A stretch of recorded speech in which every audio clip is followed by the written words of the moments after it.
Bonjour, bonsoir à toutes et à tous et bienvenue dans cette nouvelle édition de Panel Hebdo, votre magazine d'information sur Télésud Global Africa. Merci de votre fidélité à tous les programmes de la chaîne. Panel Hebdo, l'actualité revue et revisitée en toute liberté bien sûr par les chroniqueurs et chroniqueuses invités à nous livrer leurs commentaires sur les grands faits de l'actualité en Afrique et dans le monde. Nous sommes aujourd'hui en compagnie d'Alfred Shango Lokoro. Alfred, bonjour. Bonjour Francis. Rien qu'à votre tenue, on voit que la météo a changé. Exactement. Oui, bien sûr. Vous êtes maître de conférence à la Sorbonne. Nous sommes en compagnie également de Ben Yayassi, analyste politique. Ben Yayassi, bonjour. Bonjour Francis, bonjour chers téléspectateurs. Vous êtes rentré de Tabakunda. Et de Kidira. Merci de tous les efforts que vous faites pour cette émission. Merci. Merci infiniment. Et puis Grégory Sileni qui est avec nous, qui est devenu un expert en détecteur de mensonges. Merci. Détecteur de mensonges russo-malgache. C'est ça, ouais. Vous comments. connaissez tout de la machine. Oui, ça a été expérimenté et oui. Il y a un savoir-faire qui va se développer. Vous étiez aussi invité à expérimenter ça. Ah non, pas du tout, ne m'associez pas à ça, Francis. Et puis une personne voilà, qui a quitté les coulisses de l'émission où on la trouve souvent pour passer de l'autre côté et nous rejoindre sur le plateau. Stéphanie Hartmann, bonjour. Bonjour. Vous êtes journaliste et également responsable de la communication aux éditions Cartala. Un petit clin d'œil aux éditions Cartala, bien Merci sûr. beaucoup. Merci à vous. 3 sujets dans cette émission. D'abord, le Burkina Faso, où le régime militaire a célébré, c'était début avril, le premier anniversaire de sa révolution dite populaire et progressiste. À cette occasion, le capitaine Ibrahim Traoré, dit IB, le chef de la junte, désormais désigné président du Faso, a reformulé son projet de société. Un projet où le mot démocratie est désormais définitivement banni. Ibrahim Traoré a invité ses concitoyens et tous les Africains à, je cite, oublier la question de la démocratie. Ça a d'ailleurs précisé ou nommé le système qu'il compte instaurer au Burkina Faso. Nous en parlerons dans cette émission. Autre sujet, un véritable déchaînement de racisme en France contre les maires noirs élus à l'issue des élections municipales de 15 et 22 mars dernier en France. Une grande manifestation a été organisée le 4 avril dernier dans la ville de Saint-Denis, dans la région parisienne, pour dénoncer ce que certains désignent comme une régression raciste en France. Que nous dit donc cette actualité sur l'état de la société en France? Réponse avec les chroniqueurs dans cette émission. Enfin, un regard vers le Cameroun où une révision constitutionnelle proposée par le chef de l'État, Paul Biya, permet désormais la création d'un poste de vice-président. L'initiative qui s'inscrit dans la perspective d'une succession de Paul Biya est qualifiée de coup d'État constitutionnel par l'opposition. Nous en parlerons aussi.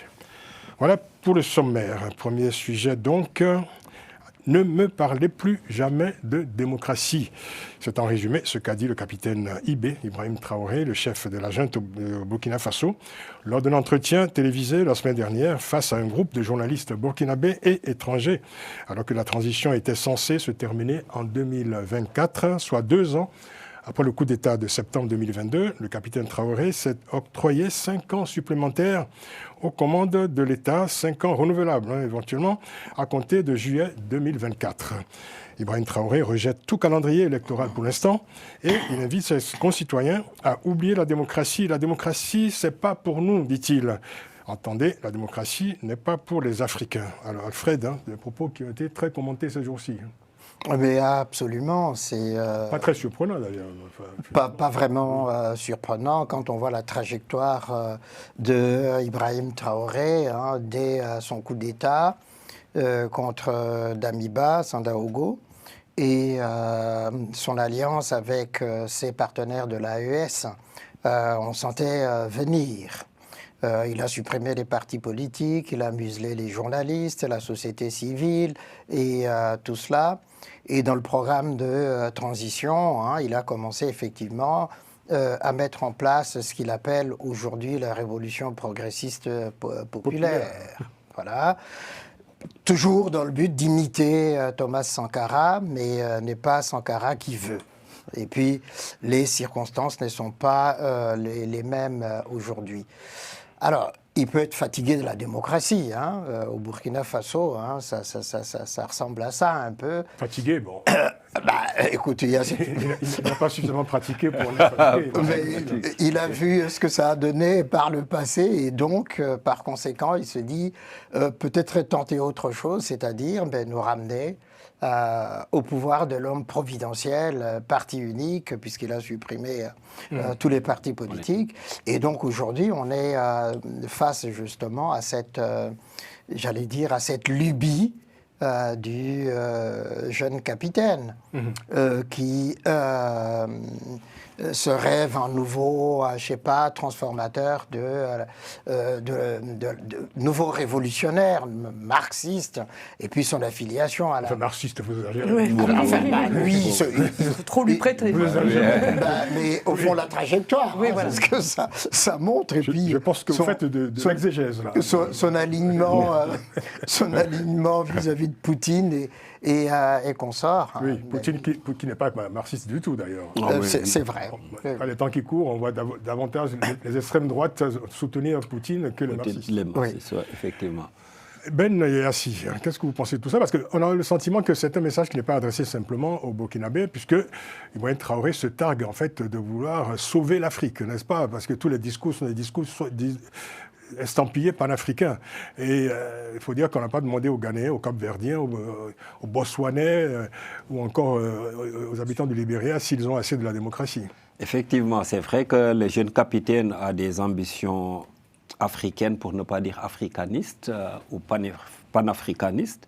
Le seul problème, c'est que est-ce qu'il connaît c'est quoi la démocratie? Parce que quelle que soit la langue, que ça soit en grec, que ça soit en français, que ça soit en latin, que ça soit en mandingue, en diola ou je ne sais pas, en wolof. La démocratie, c'est tout simplement un pouvoir du peuple souverain et exercé à son nom pour une période bien déterminée. C'est tout simplement ça. Et c'est le respect des libertés fondamentales. Et le respect maintenant des libertés fondamentales. Sauf qu'avec l'arrivée du capitaine, et depuis quelque temps, on a senti un virage idéologique qui fait qu'il y a eu la suppression des formations politiques, la suppression de la Commission électorale nationale indépendante, et il s'est arrogé le droit non seulement d'avoir un mandat de 5 ans, ce qui est contradictoire par rapport à ce qu'il avance, et la possibilité de pouvoir participer aux prochaines élections présidentielles, législatives et municipales.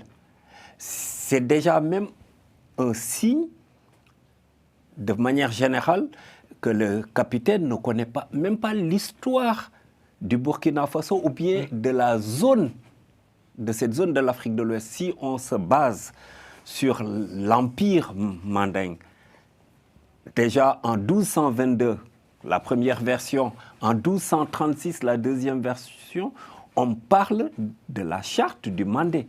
Et la charte du Mandé, l'élément essentiel, c'est la liberté des personnes. Ça veut dire quoi? Avant même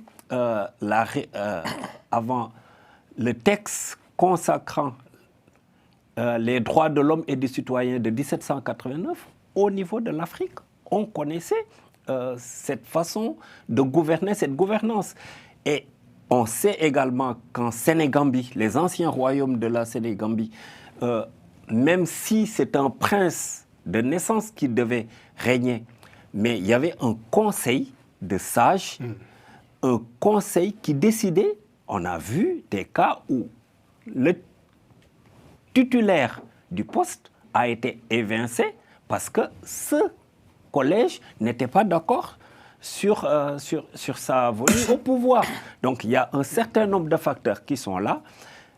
C'est comme si il donnait raison à ceux qui, des années auparavant, disaient que l'Afrique n'était pas entièrement entrée dans l'histoire. On en connaît quelques-uns d'ailleurs, célèbres d'ailleurs. Ça pose problème. Pensez à Jacques Chirac notamment, par exemple. Et à Nicolas Sarkozy. Et Nicolas Sarkozy. Le discours de Dakar, et Non, c'est le parallèle que fait Boubarak. Le premier à le dire, c'était Chirac, d'ailleurs, pendant les conférences nationales. Oui, effectivement, et Sarkozy, lors de son fameux discours à Dakar, qui avait soulevé un certain nombre de tollés. Et c'est bien regrettable parce que le Burkina Faso, fait face à des défis énormes, même si sur le plan macroéconomique, on a vu depuis 2023, il y a une amélioration et cette amélioration a été boostée par les richesses minières dans l'or. C'est ça.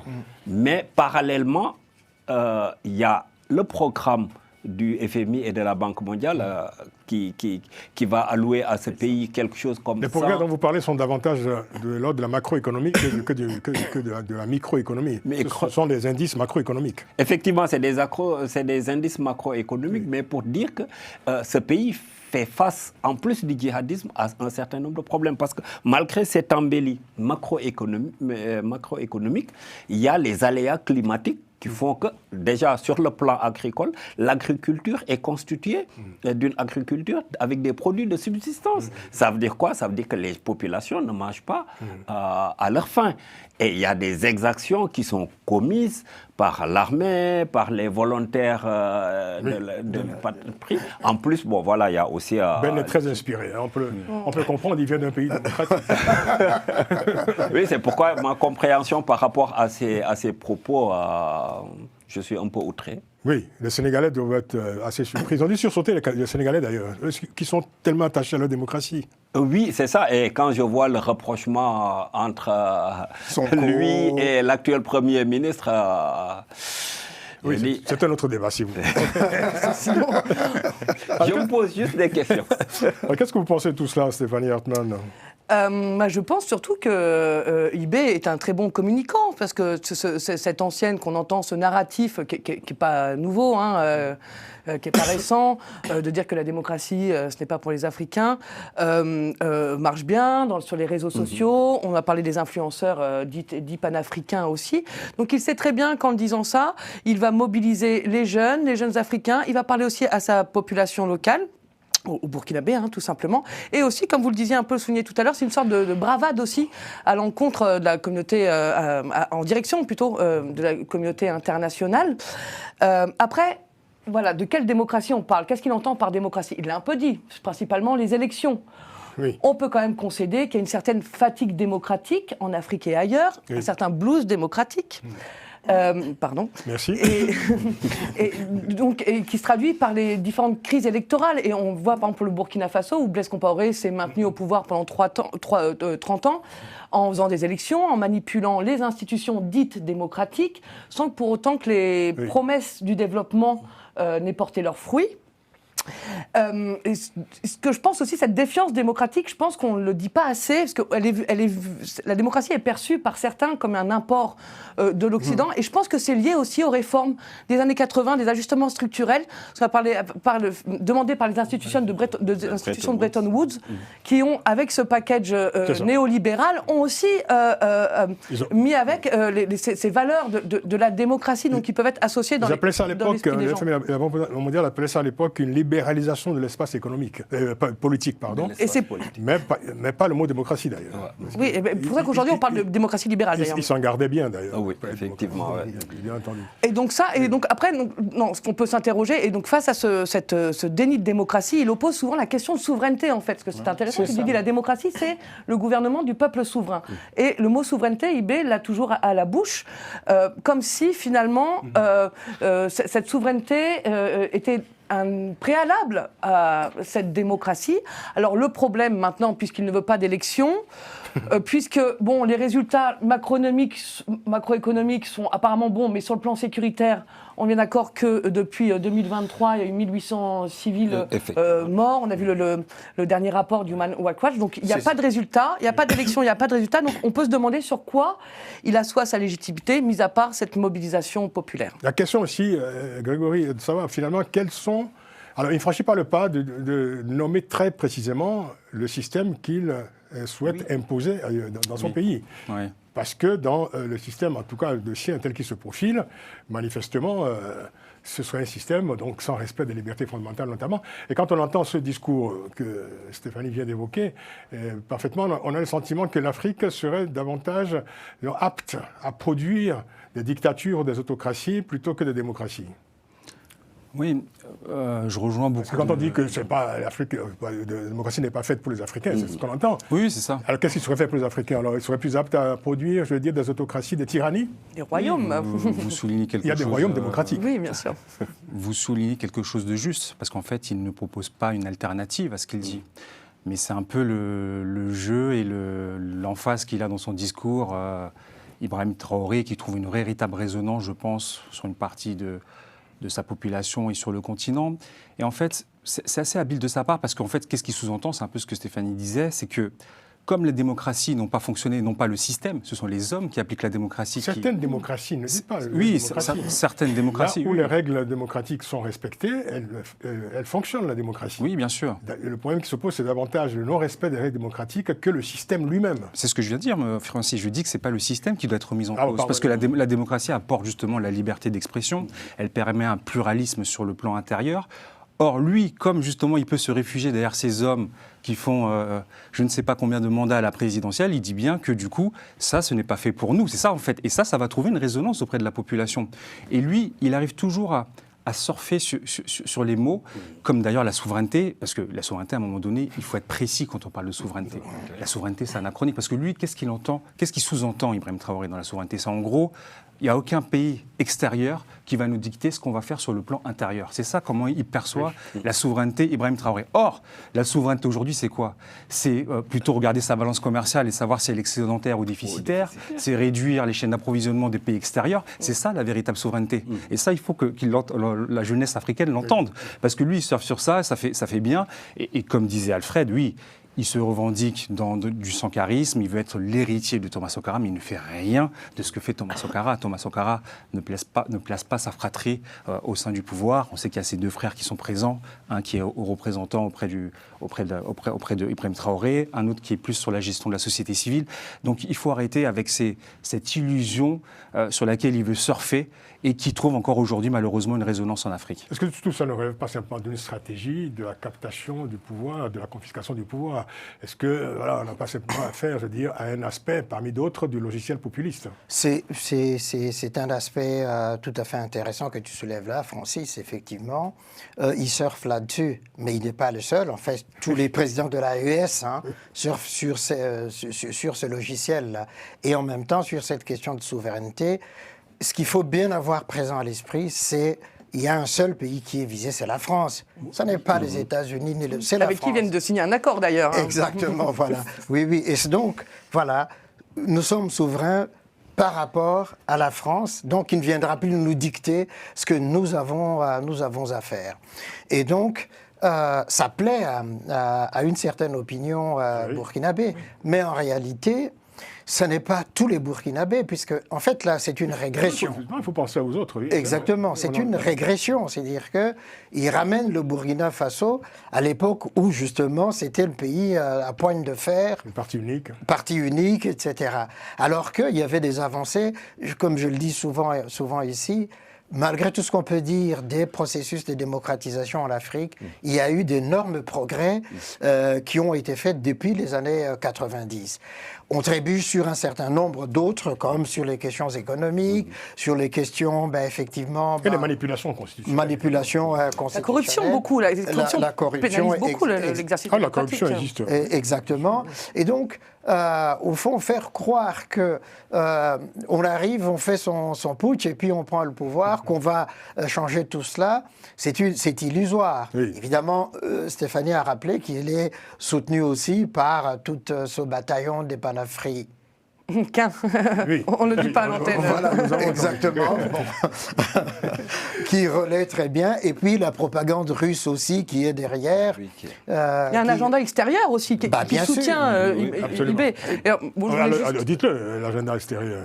Alors, la Russie. non, oui, la Russie, mais pas que. Non, moi j'ai lu un article sur des millionnaires américains Tout à fait. Des milliardaires. des milliardaires. Alors, j'étais pas sûr donc C'est un groupe de milliardaires Fred américains Kourish. qui se disent d'ailleurs marxistes. Tout à fait. fait, exactement, et qui, voilà, mais qui sont aux États-Unis un peu déconnectés des réalités africaines, qui pensent, voilà, un peu côté Black Power à l'américaine, quoi, et soutiennent ce genre, ce genre d'individus comme IB. D'ailleurs, on a vu des stars américaines faire des vidéos de soutien à Ibrahim Traoré, alors que je ne suis pas sûr qu'ils... C'était de l'IA. Il y avait un recours. Il y avait beaucoup de l'IA, tout ça, mais il y a quand même des artistes américains qui ont fait des vidéos, pas les plus grands. Vous voulez dire que certains considèrent toujours l'Afrique comme un terrain de jeu, y compris de jeu, une espèce de fantasme idéologique, bien sûr. D'expérimentation. L'Afrique est un grand champ d'expérimentation depuis quelque temps, et avec l'IA... Depuis les années 60, 70. Oui, mais maintenant, avec l'IA et surtout cette présence derrière, dans les coulisses de ces cabinets d'informaticiens, de sondages, de marketing politique russe, on l'a vu. Et ça se voit déjà dans son discours et l'utilisation de certains termes. Moi, j'ai été surpris de voir un ministère de la guerre qui fait penser, et des serviteurs du peuple et aussi de la construction de la patrie. Oui. C'est comme s'il n'y avait pas de patrie, il fallait reconstruire, il fallait repartir à zéro. Ça veut dire comme le Burkina Faso venait d'exister avec l'arrivée au pouvoir du capitaine Ibrahim. On va conclure ce sujet. Alors, pour conclure, je voulais inviter avec vous, avec votre permission, l'écrivain Aboubacar Boris Diop, qui a réagi aux déclarations du capitaine Ibrahim Traoré dans un article publié sur le site guinéen Lejli. Le Djeli. Le Djeli. Il dit ceci: ceux qui propagent l'idée d'en finir avec la démocratie instrumentalisent souvent les crises électorales observées sur le continent pour se soustraire à toute exigence de reddition des comptes. Derrière cette prétendue incompatibilité se profile un projet politique, celui de la confiscation du pouvoir et de la manipulation des opinions. Même si Ibrahim Traoré et ses semblables invoquent constamment le peuple, leur posture semble avant tout guidée par des intérêts propres. Au-delà des répressions politiques, des restrictions de liberté, des difficultés socio-économiques que ces logiques peuvent engendrer, cette vision constitue un frein à l'émancipation du continent, car affirmer que l'Afrique serait incompatible avec la démocratie revient en filigrane à nier aux Africains des valeurs universelles telles que la liberté, la justice ou encore l'égalité. C'est à lire donc sur le geli.com, le site guinéen d'information. C'est un long article, c'était juste un extrait. Merci, monsieur. Une excellente analyse. Alors, je vais quand même aussi évoquer avec vous donc, ce rapport publié ce 2 avril par l'ONG Human Rights Watch sur le Burkina Faso, qui a rapporté que l'armée burkinabé, avec ses supplétifs civils et aussi le JNIM, c'est la branche sahélienne d'Al-Qaïda, ont tué au moins 1837 civils dans 11 régions du pays entre janvier 2023 et août 2025. Des crimes de guerre, et des crimes contre l'humanité, précise Human Rights Watch. Un rapport rejeté vivement par le capitaine Ibrahim Traoré, bien entendu. Un commentaire? Non, après, c'est aussi la question du narratif, en fait. Il veut maîtriser le narratif. C'est-à-dire que c'est lui qui décide si la démocratie, c'est bien ou pas. Il veut pas qu'on parle de son pays. D'ailleurs, c'est un chiffre, le rapport du Human Rights Watch, les chiffres sont un peu sous-estimés, puisqu'il y a de moins en moins de personnes qui peuvent venir faire des enquêtes. Donc voilà, c'est sa façon de se construire sa réalité. Vous parliez du modèle alternatif à la démocratie. Je pense que c'est l'ibécratie, en fait. L'ibécratie, c'est pas mal. Son alternative. Oui, très bien. C'est très bien dit. Oui, c'est très bien dit. Autre sujet, en France. En France, l'incroyable offensive raciste au lendemain des élections municipales des 15 et 22 mars dernier. Un déferlement de paroles racistes à l'encontre des maires noirs tout juste élus et des médias qui ont complaisamment accueilli sur leur plateau des personnalités qui ont multiplié des propos ouvertement racistes. Certains élus français se sont aussi joints à ce festival de haine. Alors Grégory, j'ai envie de vous poser une question, je dirais, une question presque philosophique. Est-ce donc ainsi que la vie va aujourd'hui en France ? Oui, c'est malheureusement très triste et infamant ce qu'on a pu voir après l'élection, l'arrivée de ces 12 maires qui sont issus de l'immigration, même si ce n'est plus le mot tellement à la mode maintenant pour désigner ces maires. Quand il faut quand même le rappeler qu'il y a 38 000 maires qui ont été élus au cours de cette campagne 2027, et on s'attarde, on met le focus sur ces 12 maires. Mers Noires, vous voulez dire? Oui, les 12 mers noires, exactement, c'est ça, oui. En fait, ça nous dit beaucoup sur notre société, la société française, et c'est un peu une avant-garde de ce qui va se passer, je pense, en 2027, où on est face à cette présidentielle en France, où on est face à une société qui est totalement fragmentée, et où le vivre ensemble devient de plus en plus problématique dans ce pays. J'ai entendu sur une chaîne mainstream d'information dire que nous, petits blancs, ça voudrait dire que nous n'avons plus la légitimité, la possibilité d'être élus dans ces territoires-là. Moi, quand j'ai entendu ça, j'ai été totalement offusqué. Comment on peut dire ça sur une chaîne qui se revendique, en tout cas une chaîne d'information, et surtout quel écho et quelle résonance ça va avoir au sein de la population, où je vous dis, le vivre ensemble traverse une crise.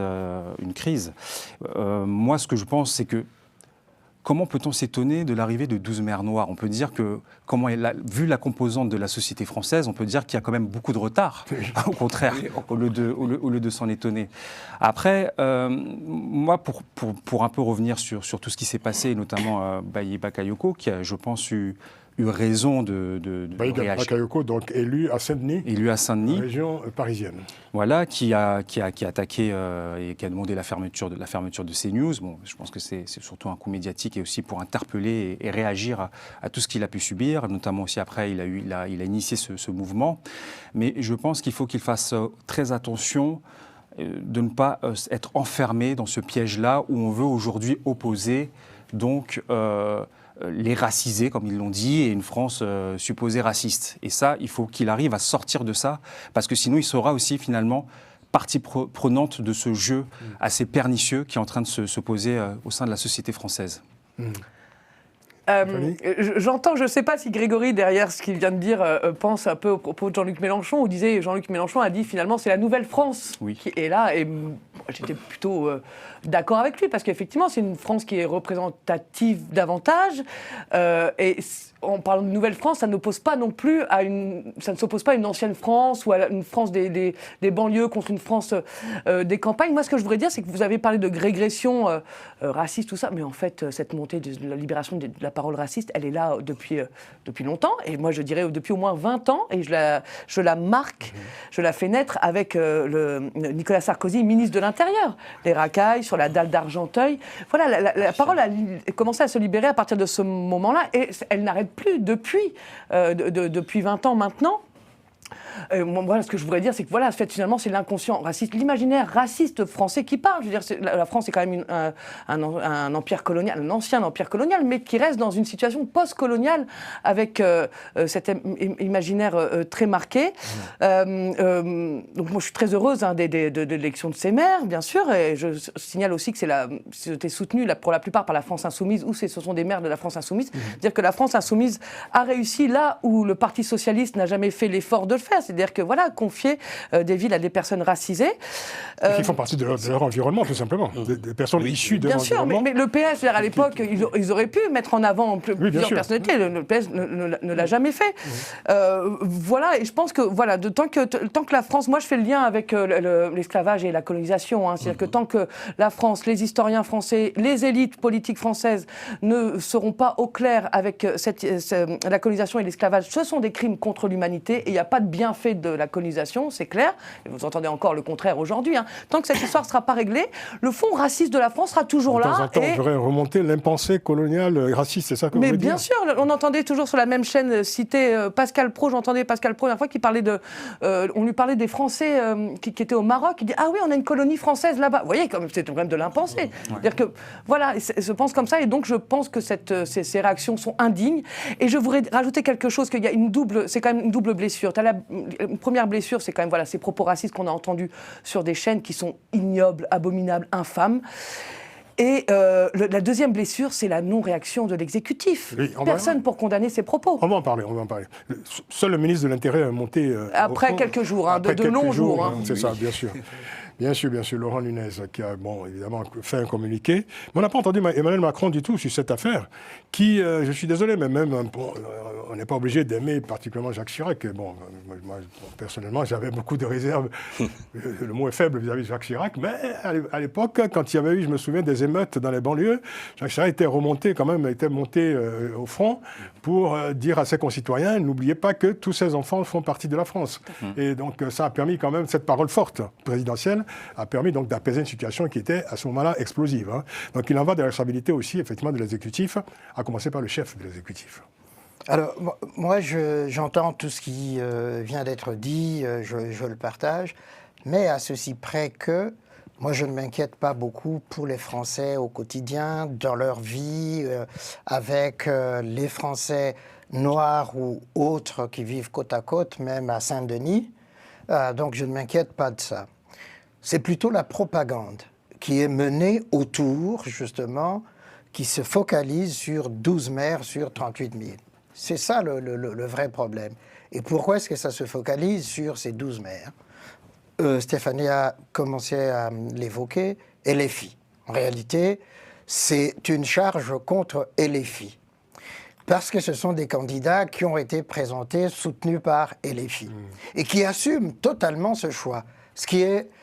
Alors, dire que c'est courageux de la part de LFI, c'est là, pour le coup, leur faire injure. Mais c'est dans l'ADN de LFI, qu'on se souvienne de la députée Kéké. Il y a une vague anti-LFI dans le pays. Oui, de la députée Kéké, etc., Rachel Kéké. Donc ça veut dire que c'est dans l'ADN vraiment de LFI, ça, c'est chapeau à LFI.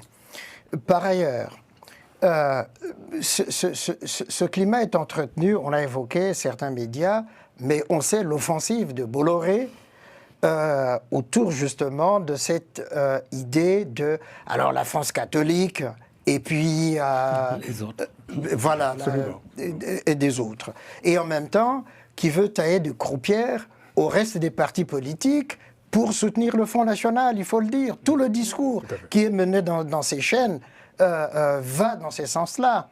De promouvoir pour qu'en 2027, à l'élection présidentielle, qu'on se retrouve soit dans cette hypothèse, Front National et de l'autre côté LFI, et par conséquent pousser justement pour que le Front National arrive au pouvoir.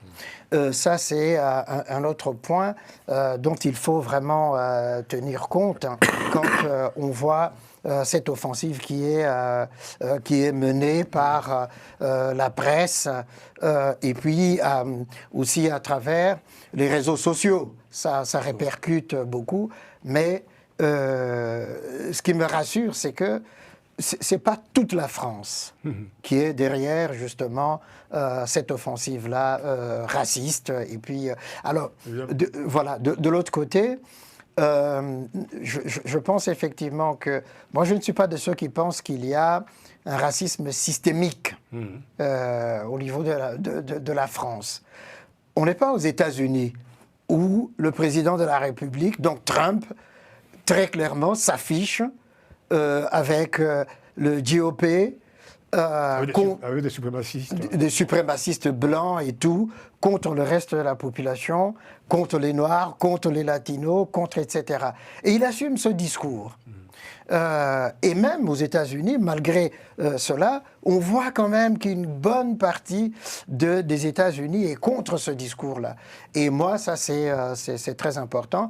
La mobilisation qu'on a vue lors de la manifestation samedi dernier. De samedi dernier l'atteste. Je crois qu'il y aura une autre manifestation à venir. Et je pense que c'est ça qui fait la force aussi de la démocratie française. C'est-à-dire que il y a des forces sociales, des forces populaires qui, quand il faut vraiment défendre la République, savent se lever contre justement ce discours raciste qu'on entend. Ben ? Oui, c'est vrai que cette élection, ces élections municipales constituent en quelque sorte un match de gala pour la prochaine présidentielle, ça, on le savait depuis... Le match de gala, c'est une métaphore footballistique. Footballistique pour dire que, bon, voilà, on préparait des candidats... Sénégal. Pas forcément, mais on préparait... C'est l'impensé de... Bon, rassurez-vous. C'est l'impensé marocain. Metsepe est à Dakar, il a été sur l'île de Gorée, ça se passe bien. Donc, on voyait qu'on préparait le terrain pour la prochaine présidentielle.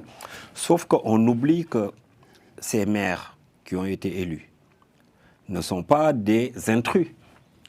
Ce sont des Français. Ils ne sont pas également des élus par effraction. Ben non, ils sont dans l'action politique depuis longtemps. Moi, je m'attendais à ce phénomène, mais depuis l'arrivée au pouvoir de Sarkozy. Sarkozy, président de la République, avec son passé historique, au moment où ses parents n'étaient pas encore français, les parents, les grands-parents de ces élus étaient déjà français. Exactement. Combien de sacrifices ont été faits pendant la Première Guerre mondiale, la Deuxième Guerre mondiale? Vous allez à Solonique, il y a les tombes qui sont là-bas. Bien sûr. Donc c'est des Français à part entière. C'est un processus qui a été sciemment, de mon point de vue, retardé. Mais depuis l'arrivée au pouvoir de Sarkozy, on devait avoir des maires noirs. Mais dites-le au parti communiste, pardon, au parti politique en général. J'ai fait l'absus.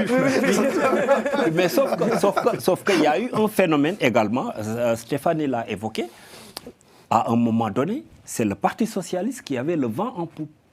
Et les gens s'attendaient à ce que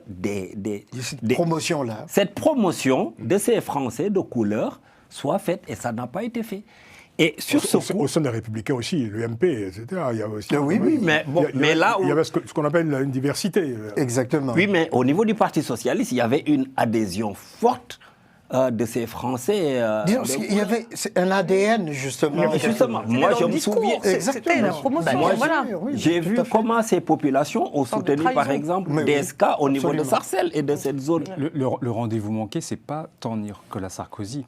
C'est surtout quand il a nommé au gouvernement Rachida Dati, Ramayad et Fadel Amara. C'est là qu'on s'attendait finalement à une arrivée un peu plus importante de Français noirs ou d'origine maghrébine. C'est là qu'il y a eu le rendez-vous. Comme vous en parlez d'ailleurs, il y a quelques jours, Nicolas Sarkozy a fait cette déclaration qui a été commentée parce qu'elle est proprement hallucinante, en rappelant justement l'époque où il avait nommé Rachida Dati au ministère de la Justice. Il avait ajouté, je l'ai nommée au ministère de la Justice parce qu'elle est de parents marocains et algériens. Et sous-entendu, en fait, on l'avait nommé parce que pour ses origines et non pas pour ses compétences. Oui. Et donc on en est là aussi. C'est que vous parlez de l'impensé. Évidemment, là aussi, l'impensé remonte. Qu'un ancien président vienne dire, finalement, j'ai nommé quelqu'un en fonction de ses origines, là, ça renvoie aussi à la question de savoir où en est aujourd'hui la société française. Oui, mais justement, ces nominations-là avec Sarkozy, moi, je pense que c'était pour nous endormir. Il n'y avait pas Azouz Begag aussi? Oui, bien sûr. Moi, j'allais même dire que les Républicains... Qui a d'ailleurs quitté la politique. Exactement. L'UMP, à l'époque, finalement, a fait davantage que le Parti Socialiste. L'UMP, finalement, a fait davantage que le Parti Socialiste, malheureusement. Mais sauf que juste, moi, je pense... Le Parti Socialiste avait nommé Roger Bambuc. Oui. Bon, avant, le Parti Socialiste avait nommé aussi au ministère des Sports Kofi Gnamgnan. Oui, je pensais... Oui, parce qu'on voit Kofi Gnamgnan qui, du coup, a été interviewé... C'était l'emblème. Oui, exactement. Le problème noir de France. Le problème, c'est que, de mon point de vue, c'est là où la LFI a été beaucoup plus intelligente, je serais même tenté de dire beaucoup plus opportuniste, parce que ces élus, avec au sang une affiliation d'un parti politique, allaient être élus. Et on a l'exemple type à Mantes-la-Jolie avec le jeune Adama Gaye. On ne va pas reprocher à LFI quand même de présenter la France. Non, du tout. Je dis que ils ont été beaucoup plus inspirés que les autres. Mais c'est des gens du terrain. C'est des gens du terrain aussi. Il n'y a pas de parachutage. Ils n'ont rien inventé, LFI. Oui, effectivement. Mais il y a un Ils ont La capitalisé. Nouvelle-France dont parle Mélenchon, elle existait déjà. Oui, Il ne fait que la nommer, tout simplement. Oui, non Effectivement. seulement ça, mais c'est aussi de sa part de la provocation. Il ne faut pas qu'on l'oublie. Ça fait hein. partie- C'est de la politique. On ne Exactement. peut pas le reprocher, c'est la Non, politique. non, mais c'est de la provocation aussi. C'est de la stratégie politique. Oui, bah, de toute façon, ça les a tous énervés. Hein. Il a dit Absolument, Nouvelle-France. mais voilà. C'est son job. Quand même, vous n'allez pas lui reprocher d'être un homme politique. Non, non, mais on constate Mais simplement, maintenant, comme dit Un homme Stéphanie, ça les a énervés Un homme tous. politique travaille avec le réel aussi. C'est juste maintenant la symbolique, par exemple avec Bali Bakayoko, maire d'une ville de plus de 100 000 habitants, au cœur du 93, le département Seine-Saint-Denis, c'est quelque chose de très symbolique. Alors, Grégory, Et donc- oui, allez-y, terminez. Et donc là, on a une sorte de demi-cercle qui est là, qui va du 93, donc de Seine-Saint-Denis, en passant par les Yvelines, et qui va jusqu'à la région lyonnaise. N'oublions pas qu'aussi à Vénétie, le candidat a évincé plus de 40 ans ou bien de 50 ans de présence du Parti communiste. Et je pense que c'est un phénomène qui ne va pas s'arrêter de sitôt. Tout à l'heure, je vous entendais dire, Grégory, qu'au fond, ce que vous souhaitez, en tout cas, ce que vous préconisez, c'est que le maire, Bayi Bakayoko, qui a été une des cibles principales de cette charge raciste, se détache finalement de ce tourbillon et se mette au travail, tout simplement. C'est ce que vous disiez. Oui, oui, c'est ça, parce que c'est assez piégeux, parce qu'on attend ces maires sur ces questions-là, et au final, on n'arrive pas à sortir de cette spirale. Et aussi, là, vous parliez tout à l'heure de stratégie et de capitalisation de LFI avec ses maires. On sent aussi quand même que Bayi Bakayoko est en train de capitaliser sur ce momentum. Il sent que là, il est sollicité de partout. Et moi, je m'inquiète un peu de son discours quand il parle de certains sujets qui ne sont pas du tout du domaine du précaré de la municipalité. J'ai entendu parler de l'éducation nationale, on va faire beaucoup pour le pouvoir d'achat. Je pense que c'est pas là où on l'attend. On l'attend plutôt Bayi Bakayoko pour dire oui, là, notamment, on a un tissu économique à Saint-Denis. Il va désarmer la police municipale. Sur les écoles primaires, la ville a autorité. Oui, éducation nationale, école primaire, bon, Oui. même autorité. Oui. Pouvoir d'achat, vous pouvez, via les services sociaux, faire des aides. Moi, j'ai trouvé Non, au vous avez une contraire objection plutôt... forte, là. Oui, je vois ça, oui. Il y a deux visions. Je l'ai trouvé j'ai trouvé Bayi Bakayoko plutôt très mesuré d'ailleurs. Je ne trouve pas qu'il soit enfoncé dans la brèche. D'ailleurs, je trouve qu'il a répondu avec beaucoup de dignité Grégory anticipe. et beaucoup de calme. Ben, voilà, beaucoup de... Grégory est dans l'anticipation. Je l'ai trouvé très professionnel. Mais quand même, là-dessus, On verra, tu on vas verra, continuer. Mais il y a quand même là où il y a eu une première pierre d'achoppement, c'est sur la question du désarmement de la police oui, municipale. Surtout comme une ville comme Saint-Denis. On sait qu'il y a de grands problèmes et c'est vrai, envoyer ce premier indicateur, je ne pense pas que ça soit une solution par rapport aux problématiques Après, il a locales. rétropédalé. Après c'est de gauche. Voilà, Après, de désarmer il a- la police, c'est de gauche. oui. C'est ça. De ne pas régler les conflits L'idéologie, forcément oui, avec... mais- Après, il a voilà. rétropédalé. L'idéologie peut rencontrer le réel aussi. Est-ce que quelqu'un parmi vous était à la manifestation du 4 avril dernier à Saint-Denis? Non, moi, j'ai dit pour la voulais y aller. prochaine Ouais, manifestation, pareillement. Oui. Mais apparemment, les transports fonctionnaient très très bien. Personne ici n'y est allé. Et vous-même Je vous en prie. Mais on l'a suivi au loin. beaucoup d'envie d'y aller. Et par contre, il y a eu effectivement C'est moi qui des empêchements de pose la déplacement. Oui. Mais il y a une prochaine manifestation En tout cas, Bali Bakayoko. Dites-nous justement, c'était qui est prévue, toujours. Ouais, à Saint-Denis. Pardon, je ne pourrais pas dire quand, c'est ça que je veux dire. Je C'est pense que ça, c'est au oui, mois de mai. oui. Oui. À Saint-Denis C'est ça. toujours? Non, mais je pense que c'est Place de la République. la République. Ah, c'est une manifestation nationale. Oui, Ah oui, je oui, pense oui. que c'est la France Insoumise qui est un peu derrière aussi. Voilà. Évidemment. En tout cas, Ça aurait pu être transpartisan, quand même. Même que les l'antiracisme. autres viennent. C'est ça le problème, c'est-à-dire que Ben, vous avez les autres ne dit que- viennent ouais, pas. c'est juste pour confirmer ce que disait Grégory, c'est là où je voulais en finir également, qu'il se focalise sur les problèmes de la ville, les solutions, apporter des solutions et éviter de tomber dans le piège d'avoir des discussions durant tout son mandat et à l'heure du bilan, il se retrouve avec un 0 point. Très, très juste. Oui. Vous avez tout à fait raison. Merci beaucoup. On va passer à un troisième sujet pour terminer cette émission. On parlait du Cameroun. Tiens, on a une pensée très amicale pour notre ami Claude Lecaille, qui nous écoute, qui suit cette émission depuis le Cameroun. Il sera de retour bientôt parmi nous dans cette émission, dans ce studio. Alors, le Cameroun, où le chef de l'État, Paul Biya, a proposé une révision constitutionnelle dont le projet de loi a été très vite adopté le 4 avril dernier par l'Assemblée nationale et le Sénat. Le projet concerne l'instauration d'un poste de vice-président qui pourrait succéder au chef de l'État en cas d'empêchement de ce dernier.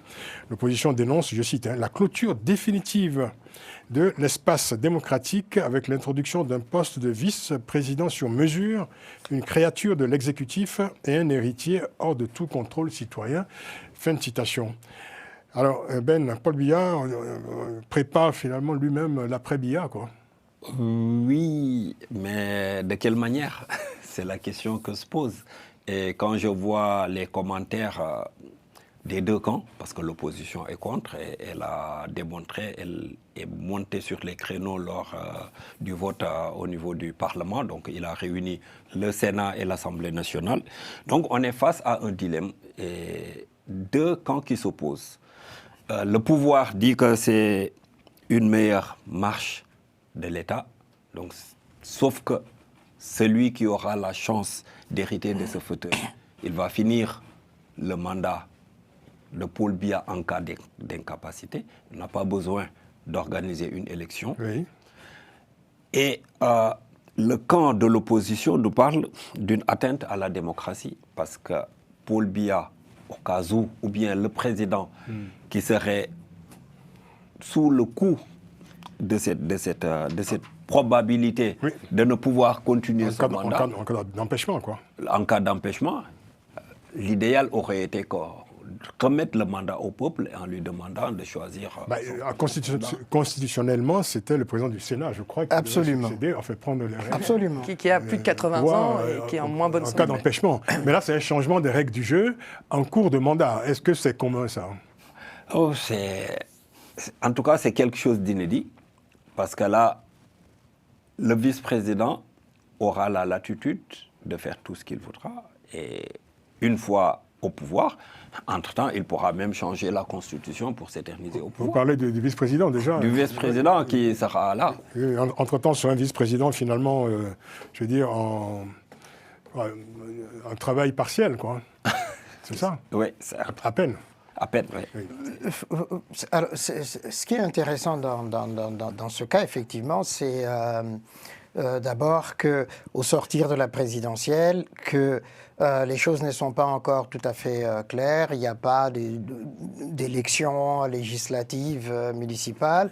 Et avec un congrès qui n'est pas légitime pour modifier la Constitution, en un tour de passe-passe, Popol a réussi justement à faire voter. Oui. Paul Biya, il a réussi. Vous êtes très familier. Il a réussi à contourner cet obstacle. De toute façon, comme il a la majorité dans les deux chambres, ça ne pouvait que se passer de cette manière-là. L'opposition a été prise à son propre piège, puisque. Pourquoi? Mais parce qu'elle n'a pas su justement s'unifier. Il y a eu le SDF. Mais c'est le fait du prince, là. Non, mais parce qu'il y a eu le débat, le SDF. Et puis le parti de Pascal Liby, au lieu de s'entendre, ont fait deux propositions quasi identiques, mais qui ont été rejetées, c'est-à-dire... De toute façon, c'est le RDPC, le parti au pouvoir, qui avait la majorité. Oui, mais justement... L'affaire était bouclée d'avance. Non, mais ils auraient pu, justement, commencer à tenir ensemble... Montrer un front uni, au moins. Voilà, il faut pouvoir... Et Alain qui minoritaire. Oui, bien sûr. Oui. Mais ça aurait pu avoir plus...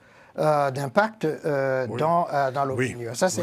Parce que même le président de l'Assemblée nationale, lui-même, s'était insurgé, qui est du RDPC. S'était insurgé sur la méthode, la manière dont cette modification a été entamée. Et que donc, maintenant, les spéculations vont bon train pour savoir qui le sera. Alors, ce qui est intéressant aussi dans ce texte-là, c'est de dire le président peut nommer. Donc, s'il ne veut pas, Oui. Il nomme pas. Mais je pense que ça s'est vu dans certains autres pays d'Afrique de l'Ouest où il y avait un poste de vice-président voilà, qui pendant longtemps était resté vacant. Exactement. Et La Côte d'Ivoire, je crois. exactement, oui. Et d'ailleurs, même là aussi pour le cas du Cameroun, ça avait été supprimé puisque ça existait avant. Ça avait été supprimé et puis maintenant, mais ça donne aussi un autre signal. C'est-à-dire que quoi qu'on dise, quoi qu'on pense, Paul Biya, sa santé quand même, elle est vacillante. Non, puis, il y a le poids de l'âge. Oui, mais bien sûr, mais pas seulement le poids de l'âge, mais la santé aussi. Et ce qui fait effectivement que le fait même... Il faut rappeler aux auditeurs que Paul Biya a 93 ans. Exactement. Qu'il a quand même un mandat de 5 ans, 5 ou 7 ans. Oui, et que donc, c'est quand même assez lourd. Est-ce qu'il va tenir jusque-là, puisqu'il passe tous ses séjours en Suisse? Ce qui est intéressant, c'est qu'en fait, on parlait des tout dit. Comme vous dites, il peut nommer en réalité. C'est ce que la modification. C'est lui qui va nommer le vice-président. Oui, mais c'est. Donc, en fait, il nomme son successeur. C'est ça, en fait, que conteste l'opposition. Non, mais moi, je trouve que c'est plutôt une bonne chose, en fait. Ce que dit l'opposition, c'est que c'est une manière, une de plus, de verrouiller davantage le jeu politique en faveur du RDPC, le parti au pouvoir. Moi, personnellement, je ne pense pas, mais excuse-moi, Stéphanie, je voulais revenir simplement, rapidement, ce que l'opposition disait, c'est-à-dire un peu ce que Ouadani fait au Bénin. Comparaison. Ticket, président, vice-présidente. Oui, enfin, ils sont deux, avec une colistière. Oui, ce qui fait effectivement que c'est ce que l'opposition proposait, de dire...